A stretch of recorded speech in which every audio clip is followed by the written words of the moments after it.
Tattoos on law enforcement officers. What is your take? What's going on, everyone? You're watching Everything Else Channel on YouTube, everythingelseChannel.com. If at any point in time during the video you like it, please smash that like button. Please also subscribe to the channel, ring the bell for notifications, and leave a comment down below. So, here at Everything Else Channel, we talk about everything else.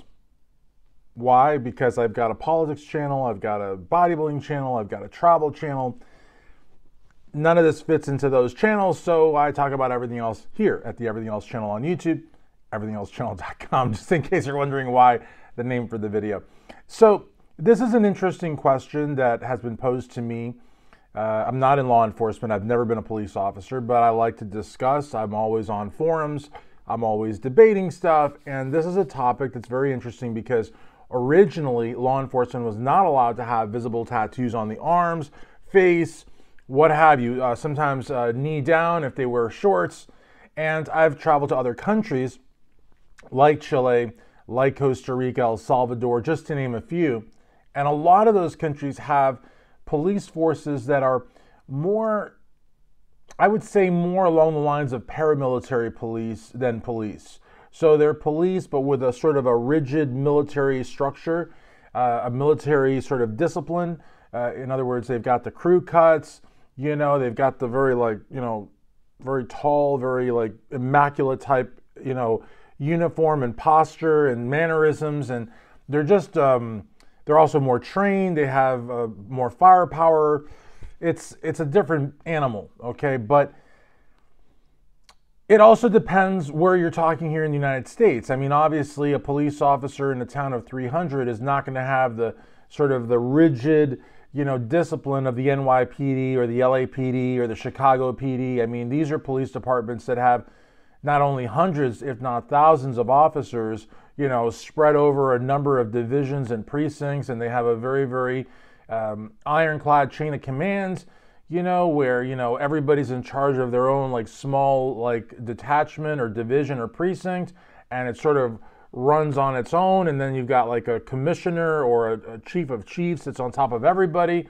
And that person usually does not like to be bothered. So you've got police departments that have beat cops, police departments that have, cops on horseback, on motorcycle, in patrol cars, in the air in helicopters, SWAT teams, all sorts of stuff. In New York, you've got a cop pretty much every other block, and those police officers, they know everything that happens in that block. I mean, no stone left unturned that they don't know about.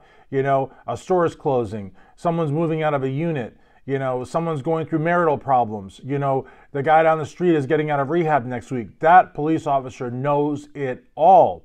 And the residents of that block trust that police officer because that police officer is there every single day. So it really depends, on the department, on the assignment. But a lot of people often wonder, should police officers have visible tattoos? Other, conversations include, should they have visible body hair? I mean, really, police officers, are on the front lines. They're fighting crime. They're there for natural disasters. They're, some of the most brave, courageous people. You want to talk about brave people? Think of your local or actually your state highway patrol. I got to tell you something.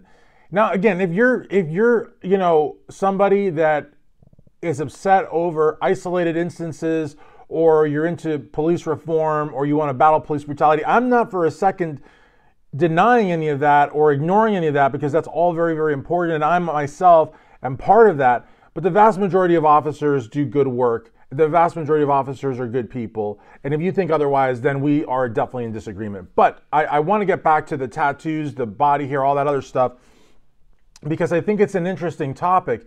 Because a lot of people would say, why should you, limit your individuality? But other people would say, well, your individuality is during your off time.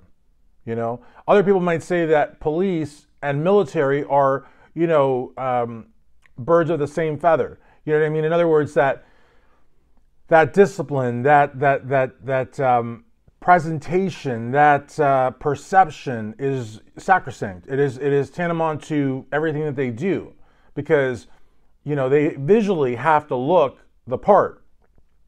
stand tall, look a certain way, speak a certain way, carry themselves a certain way. And if somebody's got, a short sleeve shirt and their arm is covered in ink, are they going to be taken seriously? Now, granted, they can be feared, but are they going to be respected? And I don't think officers want to be feared. I think they want to be respected. Now, me personally, I don't have an issue with tattoos. But I do know that at one point in time, it was a major issue and it was a big no-no. And so that's where they had long sleeves for. Now you have officers that even have tattoos on their knuckles. I have not seen any officers with tattoos on their face, and I think that a department would be hard-pressed to allow that. But I think that's the direction that we're going to. I think that eventually, maybe the next 5 or 10 years, we may see officers with tattoos on their face, because at the end of the day, does it take away from the job that they do? No. Does it take away from the training that they have? No. Does it take away from the fact that they want to help? No. I mean, so to me, it's just expression, but I definitely understand the school of thought that says, hey, you are a police officer, you're a law enforcement officer, you represent the city or the county or the state or the government, the federal government even, you've got federal police officers, so you need to look presentable. The same way you wouldn't come to work with a big giant coffee stain on your shirt, or you wouldn't come to work with a rip across your knee, you wouldn't want to show a bunch of tattoos on your arms. Or what about piercings? What if somebody's got a neck, not a neck, I don't know even if that exists, but what if somebody has like a nose tattoo? Or like the guitar player from Skid Row, which would be a very bad idea for a police officer and anybody going into a bar, but if they have the earring with the chain that goes to the nose, I mean, that's it looks cool, but you wouldn't want to be, involved with unsavory types of, a necklace piercing like that. But at the end of the day, all of these things come into question. What about long hair? I mean, no hair is not an issue. You can rock the bald look all you want. So what about the other extreme? What about if you want to have long hair? Do you have to tie it up? Do you have to put it in a hat? I mean, to me, it's really an interesting kind of topic, because, the whole idea of what's presentable and what's professional is so subjective. Now, obviously, the departments are the ones that have the final say, and I'm sure the, police unions and, the other advocates for law enforcement and the departments probably have to, argue these things out during their collective bargaining sessions. But, police, like firefighters, are not allowed to strike. So, they can do certain things and they can't do others. But the idea is that they iron out good contracts, because you want law enforcement. And even if you're, hostile to law enforcement, you want law enforcement. But I'm going to tell you something. If there's no law enforcement, society will come caving down. And nobody, I think there are very, very few people that actually want a society without law enforcement. Very few, less than 1%. Maybe, anarchists, like in a romantic sense would love that, but it would just never work. And so, and we've got, all sorts of gangs from other countries here, present here in the United States. And we've got, our own domestic gangs, which are getting more and more violent. And that's a topic for another discussion. Do we need reform? Sure. Do we need accountability? Sure. Should instances of police brutality be prosecuted to the fullest extent of the law? Absolutely. And I've marched for that as well. But we need law enforcement. And the vast majority of police officers are good people that want to do a good job by the communities they serve. But this video is not about that. This video is about whether or not police officers are professional or not, if they have tattoos that are visible, long hair, piercings, and all that stuff. So what say you?